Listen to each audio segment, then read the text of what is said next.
Naranasan mo na bang makatagpo ng nilalang na hindi mo maintindihan? Isang halik na nagbago ng lahat. Isang kwentong puno ng lihim, takot at paghihiganti. Tuklasin ang kwento ni Ambo, ang probinsyanong naharap sa dilim ng aswang. At alamin kung paano niya hinarap ang sumpa na nagbabanta sa kanyang buhay at sa buong bayan.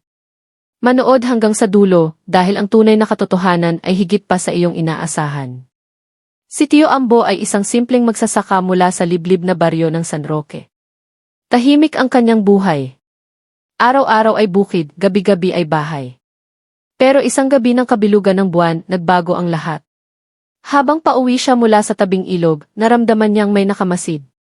Malamig ang hangin pero mas malamig ang pakiramdam niya sa batok. May kaluskos sa mga dahon. Tumingin siya sa paligid pero wala siyang nakita. Binilisan niya ang lakad, hawak-hawak ang gulok na dala. Pagdating niya sa ilalim ng punong balete, may narinig siyang mahinang halakhak. Matinis. Babae. Nakakakilabot. Lumingon siya. At doon niya ito nakita. Isang babae na ubod ng ganda. Maputi ang balat, mahaba ang buhok, pulang-pula ang labi. Ngunit malamig ang tingin, parang walang kaluluwa. Ako si Lyra, sabi nito habang dahan-dahang lumalapit. Hindi siya makagalaw. Parang may kung anong humawak sa kanyang katawan. Napapikit siya. At nang dumilat, nasa harap na niya si Lyra. Lumapit ito sa kanyang mukha. Mainit ang hininga nito. Amoy dugo. Bigla siyang hinalikan. Mainit. Malalim. Pero may kakaiba. Naramdaman niyang para siyang hinihigop. Parang may pumapasok sa kanyang bibig na malamig at matulis. Sumigaw siya pero walang boses na lumabas. Nanlambot ang tuhod niya. Bumagsak siya sa lupa. Nang tumingala siya, nagbago ang anyo ni Lyra. Ang maganda niyang mukha ay unti-unting naging maugat. Ang mga mata niya ay naging pula at ang kanyang mga kuko'y humaba. Isang aswang. Nakangisi. May dugo sa kanyang bibig. Ngayon, ikaw na ang kasangkapan ko, bulong nito. Biglang dumilim ang paligid. Ang buwan ay tinakpan ng makapal na ulap. At ang katawan ni Tio Ambo ay nagsimulang manginig. Masakit. Mainit. Parang sinusunog ang kanyang laman sa loob. Sumisigaw siya sa isip pero ang kanyang katawan ay nananatiling walang laban. Hanggang sa maramdaman niyang may tumutusok sa kanyang likod. Isang matulis na kuko. Pumasok ito sa kanyang balat na parang karayom. At doon nagsimula ang lahat. Sa mga sumunod na araw, hindi na siya ang dating Ambo. Tahimik pa rin siya, pero may kakaibang liwanag sa kanyang mga mata. Isang gabi, may nawala na namang bata sa kanilang baryo. Sinisi nila ang mga ligaw na hayop sa bundok. Pero si Ambo, alam ang totoo. Alam niya kung sino ang kumuha. At alam niyang kasali na siya sa kanilang mundo. Dahil sa isang halik, naging bahagi siya ng dilim. Ngayon, sa tuwing kabilugan ng buwan, may naririnig silang halakhak sa ilalim ng balete. At sa loob ng kanyang maliit na kubo, may tinatago si Ambo. Isang lihim na hindi niya kailanman binunyag kahit kanino. Isang sugat sa kanyang kaluluwa na hindi na maghihilom. Pero ang tunay na tanong, siya ba ay biktima? O siya na ang susunod na maghahasik ng lagim? Ang baryo ay tahimik muli. Pero ang lupa ay basa pa rin ng dugo. At ang gabi ay hindi na muling naging ligtas para sa kahit sino. Ang mga aso sa baryo ay tahol ng tahol tuwing hating gabi. Ang mga manok hindi na nagtitilaok sa umaga. May kakaiba sa hangin, parang amoy na susunog na buhok at lamang loob. Ang matatanda ay bumubulong ng dasal habang nagsisindi ng insenso. May nagsasabing ang mga anito ay galit. May nagsasabing may sumpang bumalik. Pero si Ambo, tahimik lang siyang nakaupo sa harap ng kanyang kubo. Nakatanaw sa kawalan. Minsan, makikita mo siyang ngumingiti. Pero hindi masaya ang ngiti. Parang ngiti ng isang taong patay na sa loob. Isang gabing maulan, may kumatok sa kanyang pinto. Basang-basa ang isang binatilyong nawawala ng 2 araw. Manong tulong, may humahabol sa akin. Pinapasok ni Ambo ang binatilyo. Pinainom ng tsaa. Pinatulog sa banig sa gilid ng silid. Ngunit habang natutulog ang binatilyo, tumayo si Ambo. Dahan-dahan. Walang ingay. Lumapit siya sa katawan ng bata. At sa kanyang kamay, lumitaw ang matatalim na kuko. Nanginginig ang kanyang mga daliri. Hindi ko gusto to, bulong niya. Pero kailangan. Napadilat ang binatilyo. Nagkatitigan sila. Takot ang laman ng mga mata ng bata. Pero si Ambo may luha sa kanyang pisngi. Kami ang hustisya na hindi na ibigay ng tao, sabi niya. At ang halik ay simula lang. Nang sumunod na umaga, may nahanap na namang bangkay sa ilog. Walang laman ang tiyan. Wala ring puso. Ang mga tao, nagsindi na naman ng kandila sa tapat ng mga bahay nila. Pero alam nilang walang kandilang makapagtataboy sa dilim na nakapasok na sa kanilang mundo. Isang dilim na may mukha. Isang dilim na minsang nagtrabaho sa bukid. Naglalakad pa rin si Ambo sa palayan pero hindi na siya tao. Isa na siyang anino. Tagapagdala ng ganti. At saksi sa sistemang pumalya sa kanya. Sa bawat gabi ng kabilugan ng buwan, isa na namang kwento ng pagkawala ang maririnig sa baryo. Pero ang mga matatanda tahimik na lang. Dahil alam nila, kapag ang hustisya ay hindi ibinigay ng tao, ang dilim mismo ang kukuha ng karapatan para magparusa. At sa gitna ng lahat ng ito, si Ambo, ang probinsyanong unang nakatikim ng halik ng aswang. Sa mga mata ng mundo, si Ambo ay isa ng alamat. Isang kwento lang na ginagamit para takutin ang mga pasaway na bata. Pero sa totoo lang, siya ay nandyan pa rin. Naglalakad sa gilid ng kagubatan. Nagbabantay sa gabi. Ang mga nawawala hindi na hinahanap. Dahil alam ng lahat kung anong kapalaran ang sumalubong sa kanila. May mga bagong mukha sa baryo. Mga sundalo. Mga opisyal ng gobyerno. Naghahanap ng sagot. Ngunit walang gustong magsalita. Takot ang bumalot sa komunidad. Ang mga dating bukas palad, ngayon isarado ang bibig. Isang gabi, habang naghahanap ng signal sa may burol, may 3 sundalong nawala. Isang linggo matapos, nakita ang kanilang mga uniforme, duguan at wala na ang katawan. Wala ni isa ang nagsampa ng investigasyon. Dahil may mga bagay na hindi kayang lutasin ng batas. May mga halimaw na hindi hinuhuli dahil sila ay produkto ng pagkukulang. At si Ambo, hindi na siya tao. Hindi rin siya ganap na aswang. Siya ay nilalang ng paghihiganti. Hindi pa siya tapos. May listahan pa siyang hawak. Mga pangalan ng mga dating opisyal na nanakot sa kanyang pamilya. Mga taong naglibing ng hustisya sa ilalim ng papel. Bawat pangalan ay tinatakpan niya ng dugo gamit ang sariling daliri. Isa kada buwan. Bawat gabi ng kabilugan ng buwan. Sa bawat pagbagsak ng ulan, lumalabas siya. Ang kanyang mga mata, pula na parang naglalagablab. Ang kanyang katawan, wala ng init ng tao. Sa kanyang dibdib, naroon pa rin ang peklat ng halik. Isang halik na nagsimula ng sumpa. Ngunit ngayon, hindi na siya alipin ng dilim. Siya ang kumokontrol dito. Ang mga aswang, sumusunod sa kanya. Siya ang ginawang hari ng mga nilalang sa kadiliman. At habang patuloy ang kanyang paghihiganti, ang baryo ng San Roque ay tuluyang naging lugar ng hiwaga at takot. Walang sinuman ang makakalapit ng hindi nagpapakilala. Walang pulis, walang pari, walang mamamahayag ang nananatili roon. At kapag ikaw ay pumasok na may kasalanan sa puso, siguraduhin mong hindi ka bilugan ng buwan. Dahil si Ambo, nagbabantay pa rin. At ang kanyang halik, ay maaari mo ring matikman.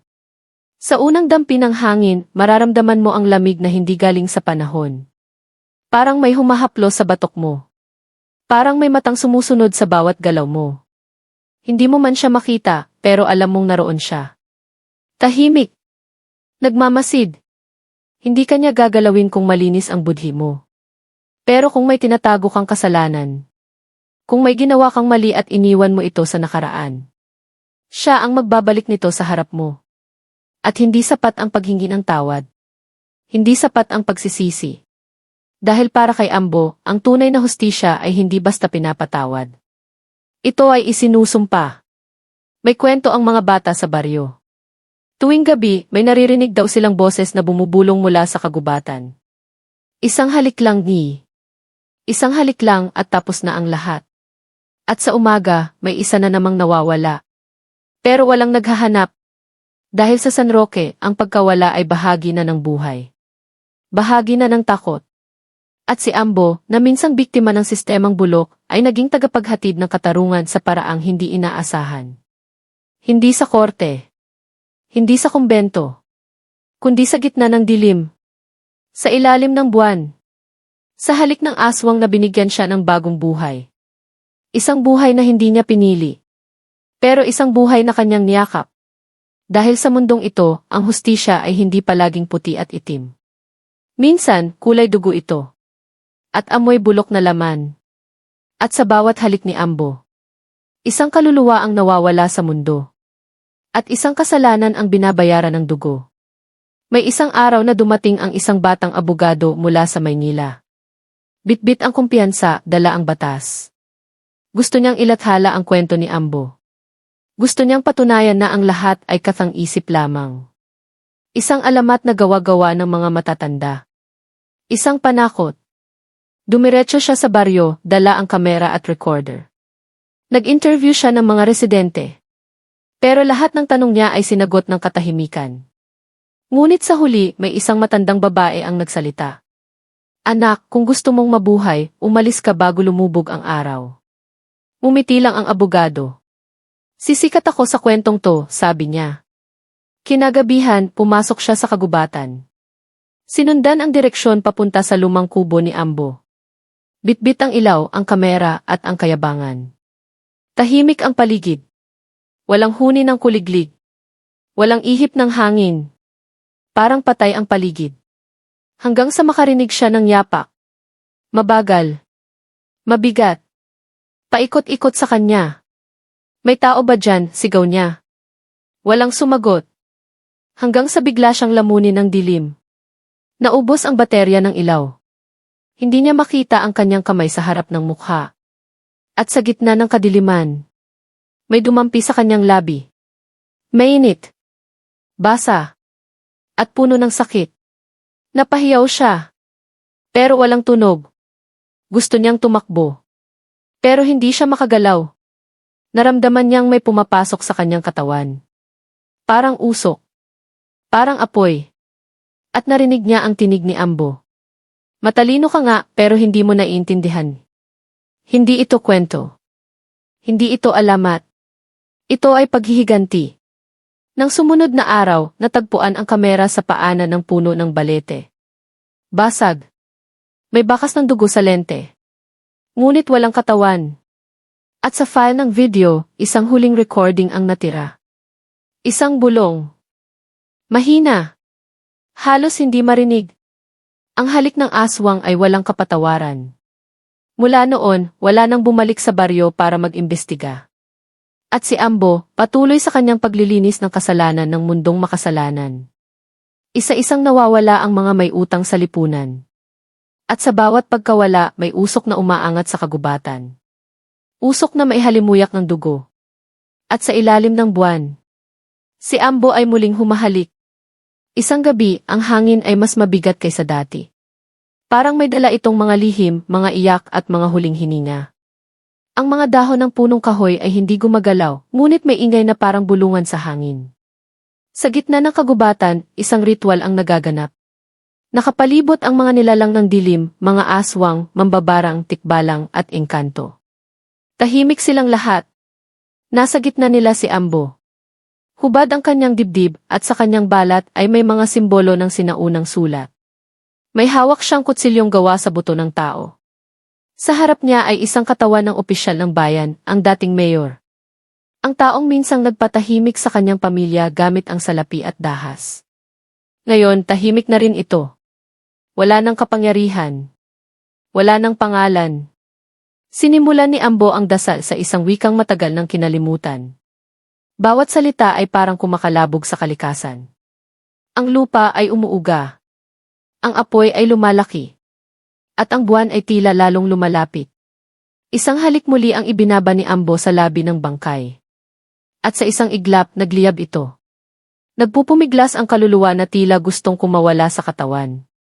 Ngunit wala itong magawa. Hinila ito ng apoy pababa sa lupa. Sa impyerno, isa na namang kasalanan ang nabura. Isa na namang utang ang bayad. Ngunit sa kanyang mukha, wala kang makikitang ligaya. Si Ambo ay hindi nagdiriwang. Dahil sa bawat kaluluwang kanyang sinusunog, isang bahagi ng kanyang sarili ang nawawala. Mas dumidilim ang kanyang loob.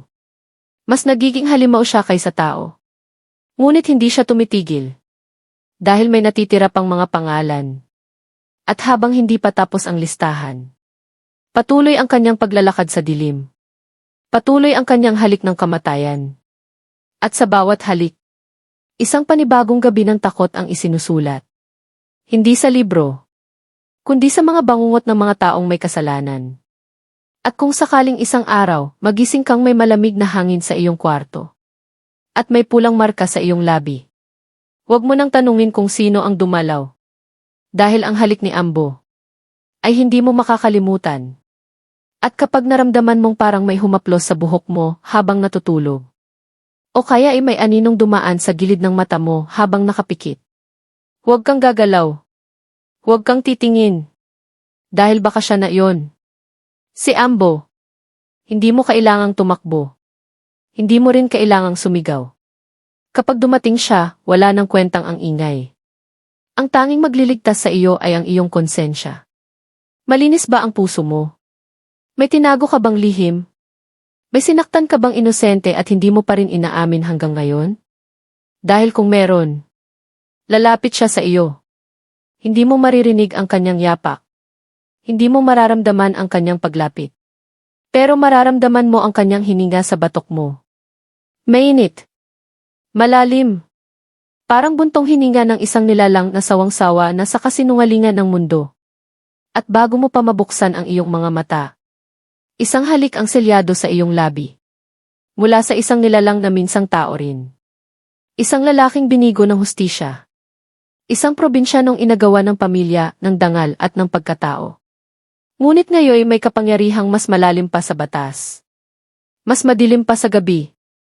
At mas totoo pa sa sinasabi ng mga batas sa lungsod. Dahil sa likod ng bawat kwento ng nawawala. Sa bawat pangalan sa listahan ni Ambo, ay mga mukha ng mga biktimang hindi kailanman nabigyan ng katarungan. At habang may mga makapangyarihang nanlalamang, habang may mga taong patuloy na nananahimik sa kasalanang nakita nila, patuloy siyang babalik, hindi para manakot, kundi para iparamdam na ang dilim ay hindi lang kathang-isip. Ito ay nabubuhay sa puso ng mga taong piniling manahimik. At sa bawat halik ni Ambo, ay paalala na ang bangungot ay bunga ng kasalanang hindi pa nababayaran.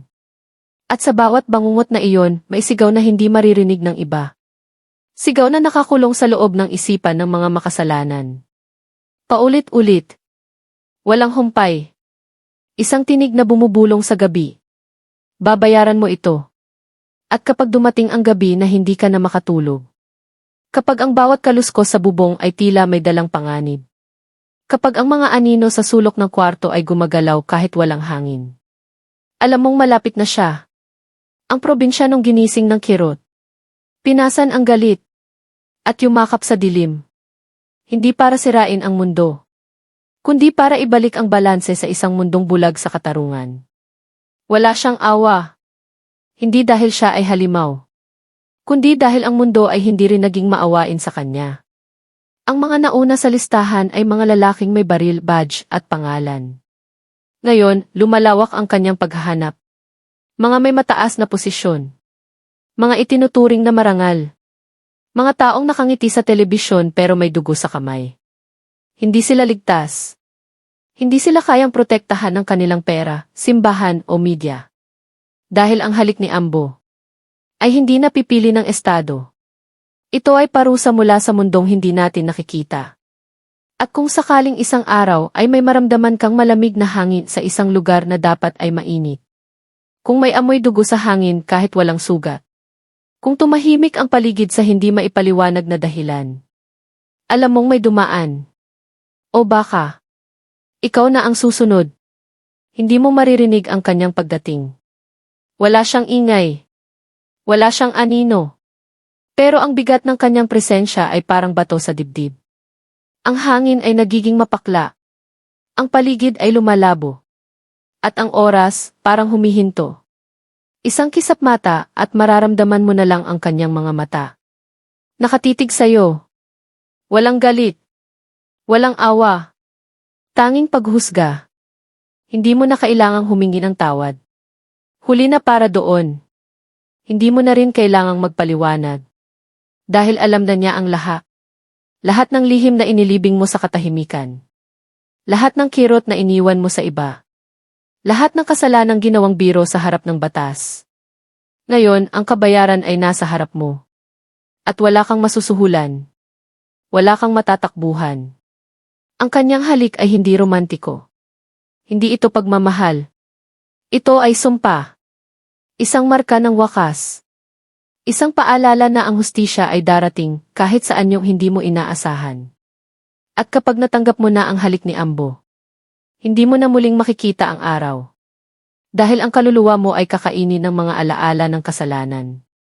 Paulit-ulit. Habang buhay. Habang siya naman ay patuloy na naglalakad sa ilalim ng buwan. Tahimik. Matatag.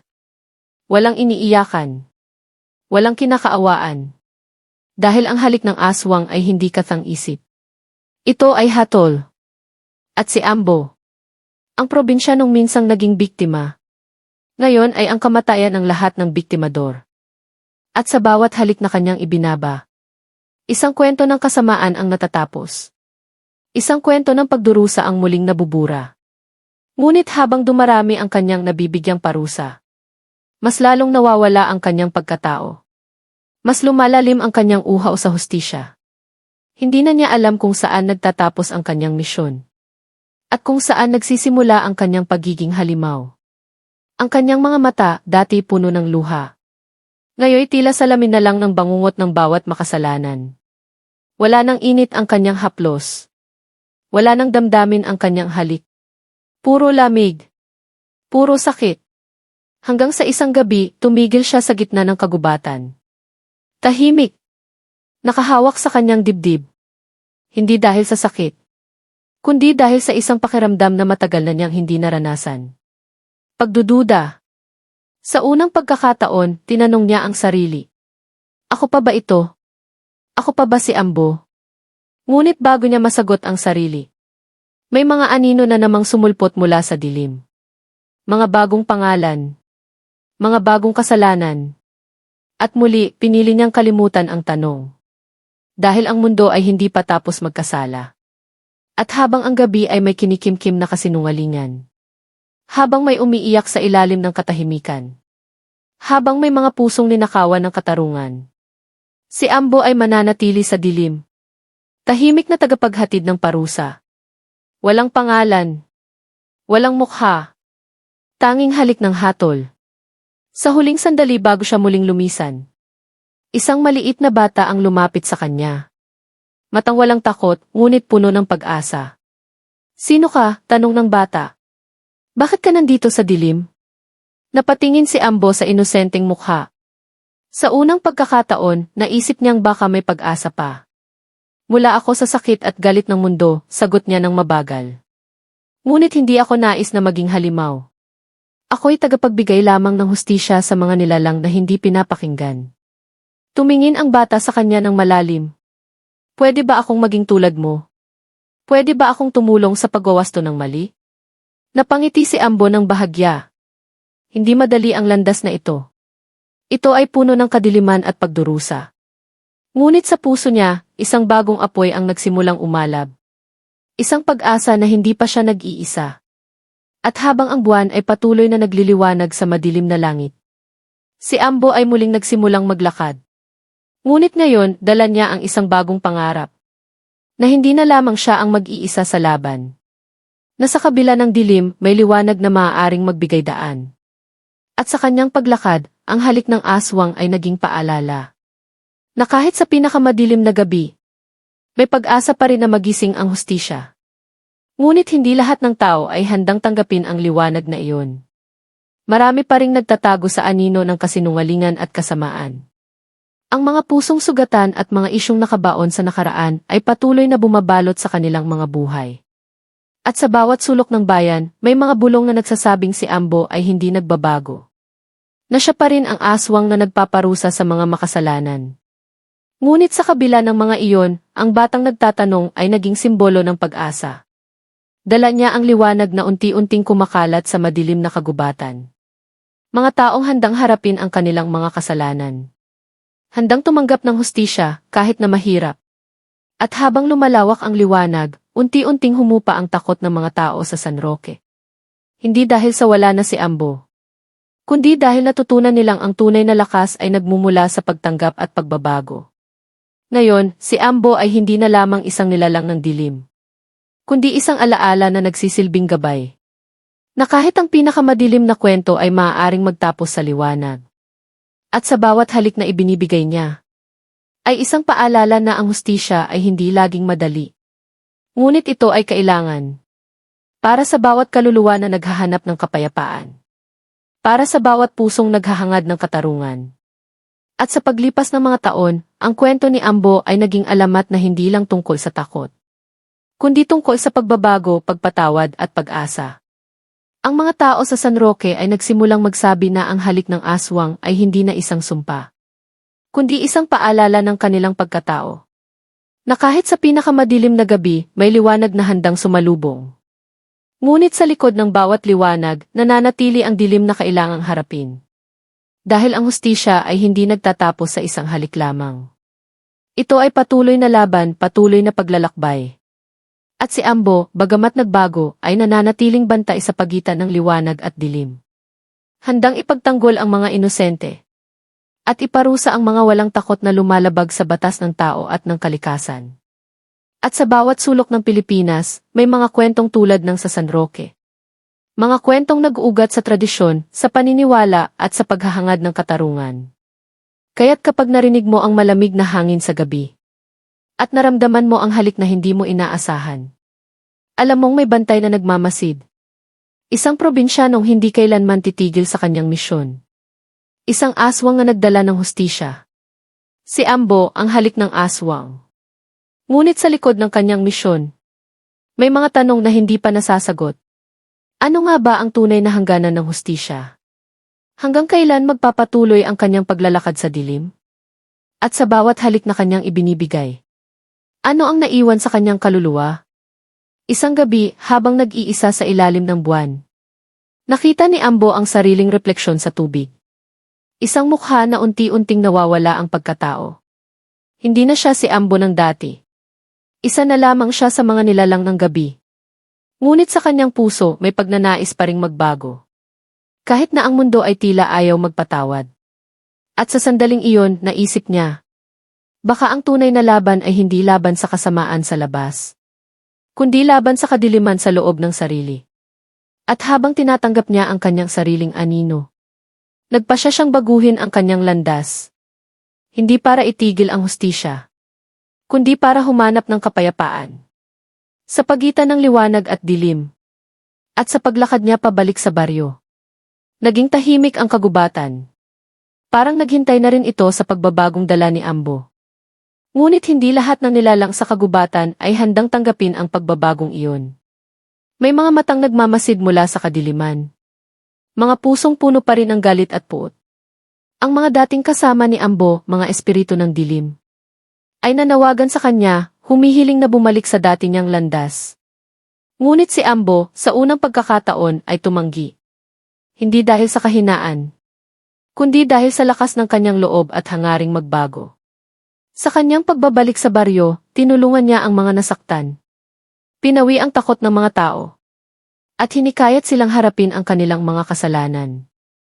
Ngunit sa bawat hakbang ng pagbabago, may mga kalaban siyang kinaharap. Mga nilalang na gustong ibalik ang kadiliman. Mga taong ayaw makaalis sa kanilang sariling kasinungalingan. At sa gitna ng labanang iyon, naisip ni Ambo na ang kanyang misyon ay mas mahirap kaysa dati. Hindi na ito tungkol sa paghahanap ng hustisya sa labas, kundi tungkol sa pagtanggap sa sarili at pagliligtas sa mga nawawalang kaluluwa, maging sa mga nilalang ng gabi at mga tao sa araw. Sa bawat gabi, habang naglalakad si Ambo sa pagitan ng liwanag at dilim, nararamdaman niya ang bigat ng kanyang tungkulin. Hindi lamang siya tagapaghukom ng mga makasalanan, kundi tagapangalaga ng balanse sa mundo.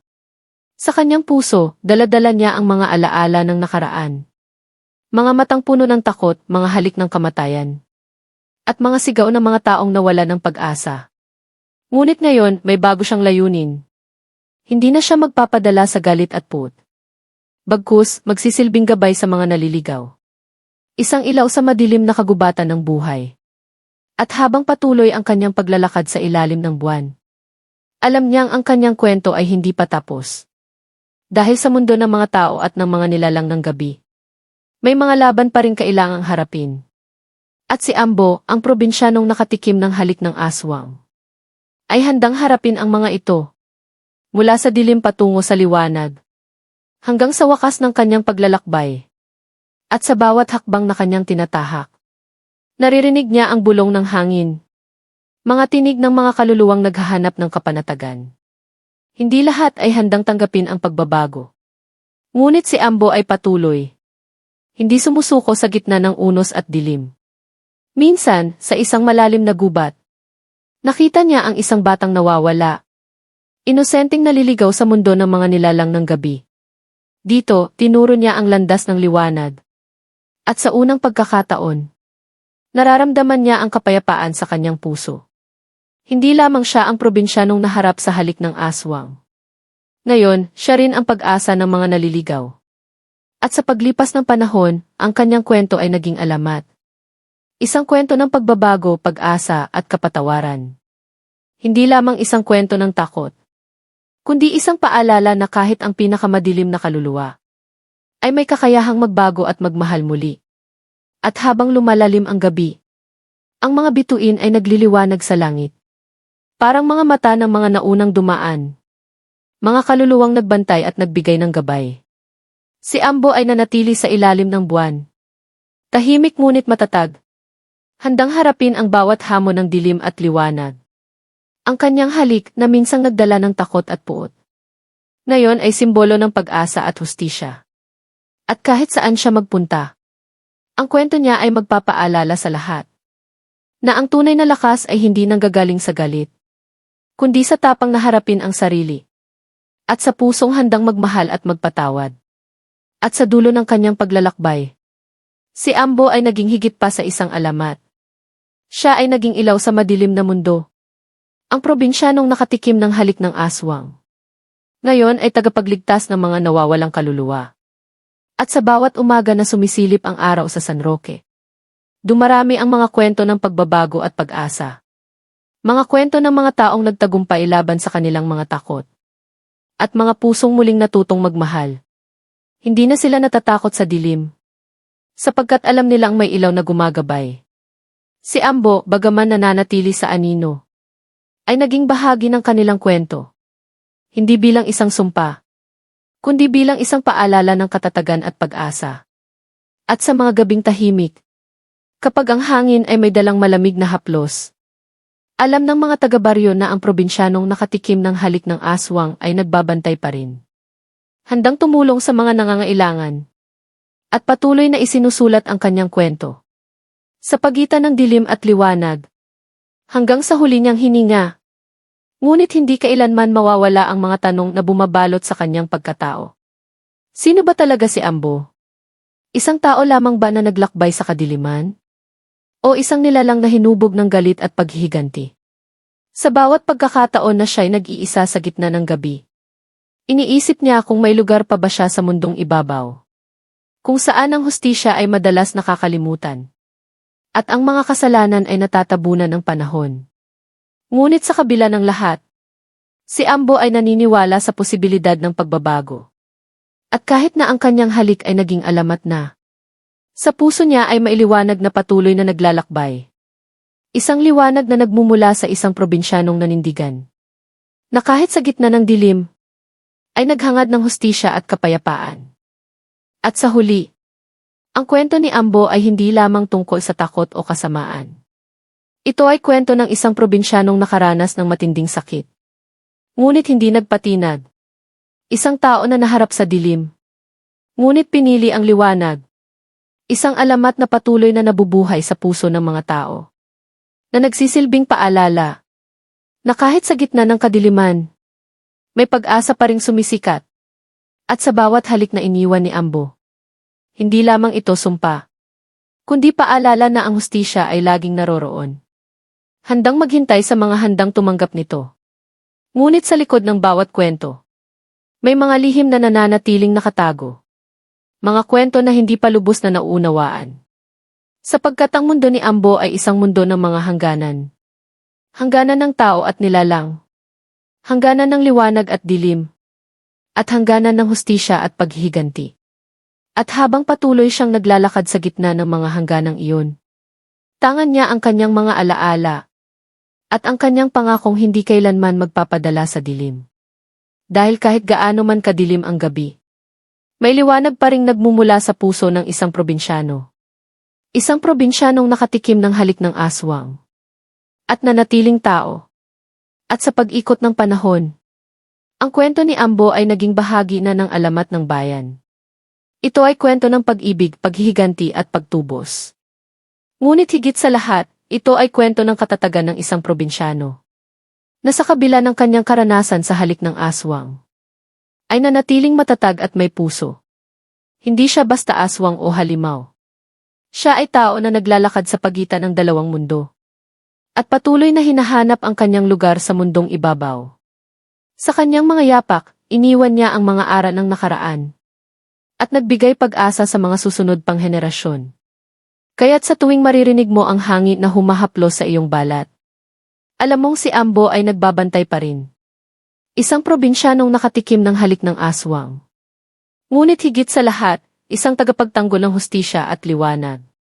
At sa paglipas ng mga taon, ang pangalan ni Ambo ay naging simbolo ng pagbabago. Hindi na siya takot na kwento sa mga bata, kundi isang alamat ng tapang at pagmamalasakit. Ang kanyang mga karanasan ay nagsilbing aral sa bawat puso na natatakot sa dilim. Dahil natutunan ng lahat na ang tunay na lakas ay hindi sa kapangyarihan ng takot, kundi sa tapang na harapin ang sariling mga anino. Si Ambo, ang probinsyanong nakatikim ng halik ng aswang, ay patuloy na nagsisilbing ilaw sa gitna ng kadiliman. At hanggang sa huli, ang kanyang kwento ay mananatiling buhay. Isang paalala na sa bawat dilim, mayroong liwanag na handang sumikat. At sa bawat halik, may kasamang pangako ng hustisya at kapayapaan. Ngunit ang paglalakbay ni Ambo ay hindi nagtatapos dito. Habang tumatagal, nararamdaman niya ang tawag ng mas malalalim na misteryo. Mga lihim ng kagubatan na matagal nang nakabaon sa lupa. Mga sumpa at orasyon na bumabalot sa katahimikan ng gabi.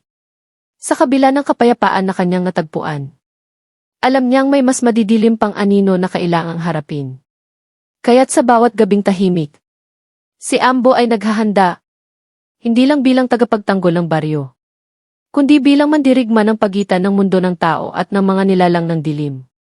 At sa kanyang puso, nananatili ang isang pangako, na kahit ano paman ang dumating, hindi siya titigil sa kanyang laban. Hanggang sa huli niyang hininga, sa pagdampi ng malamig na hangin sa kanyang balat, narinig ni Ambo ang bulong ng mga sinaunang espiritu. Ito ang hudyat ng isang bagong hamon.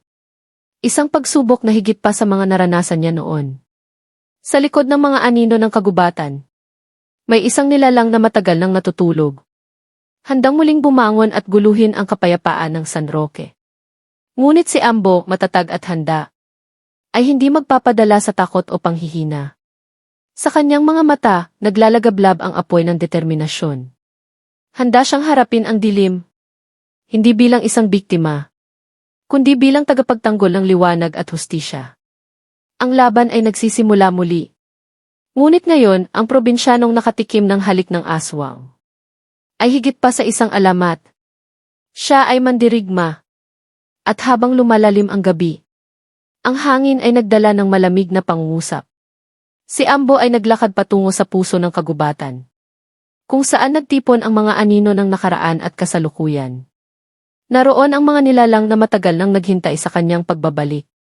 Sila ay mga espiritu ng dilim, tagapagbantay ng mga lihim ng mundo. Ngunit sa kabila ng kanilang puwersa, si Ambo ay hindi nag-aatubiling harapin sila. Dahil alam niya, ang tunay na kapangyarihan ay hindi nagmumula sa takot o puot, kundi sa puso na handang magmahal at magpatawad. At sa gabing iyon, Nagsimula ang isang bagong yugto sa kwento ng probinsyanong nakatikim ng halik ng aswang. Sa unang salpukan ng liwanag at dilim, narinig ni Ambo ang mga iyak at sigaw ng mga kaluluwang naipit sa pagitan. Ang kagubatan ay tila nabuhay. Puno ng mga lihim na matagal nang tinatago. Ngunit sa kanyang puso may apoy na hindi mapapatay. Naglakad siya ng matatag. Hinaharap ang bawat anino na sumasalubong sa kanya.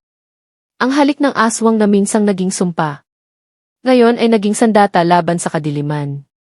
At sa bawat hakbang, ang probinsyanong si Ambo ay muling ipinanganak. Hindi bilang isang biktima ng nakaraan, kundi bilang mandirigmang handang ipagtanggol ang kanyang bayan. Habang naglalakad si Ambo sa gitna ng dilim, nararamdaman niya ang malamig na haplos ng hangin, na para bang mga kamay ng mga nilalang na nagmamasid. Ngunit hindi siya natitinag. Dala niya ang mga aral ng kanyang nakaraan. At ang apoy ng kanyang determinasyon ay patuloy na naglalagablab. Sa bawat tunog ng kaluskos sa mga dahon, sa bawat anino na sumasayaw sa buwan, si Ambo ay nananatiling matatag, handang harapin ang lahat ng pagsubok na darating.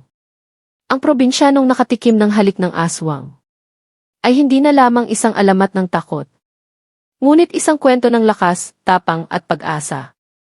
Ngunit sa kabila ng kanyang tapang, may bahagi ng kanyang puso na patuloy na naghahanap ng kapatawaran. Hindi lamang para sa sarili, kundi para sa mga kaluluwang nawala sa dilim. Sa bawat hakbang ng kanyang paglalakbay, naunawaan niya na ang tunay na laban ay hindi sa labas, kundi sa loob ng puso ng bawat nilalang. At habang tinatahak niya ang landas ng liwanag, alam niyang hindi siya nag-iisa.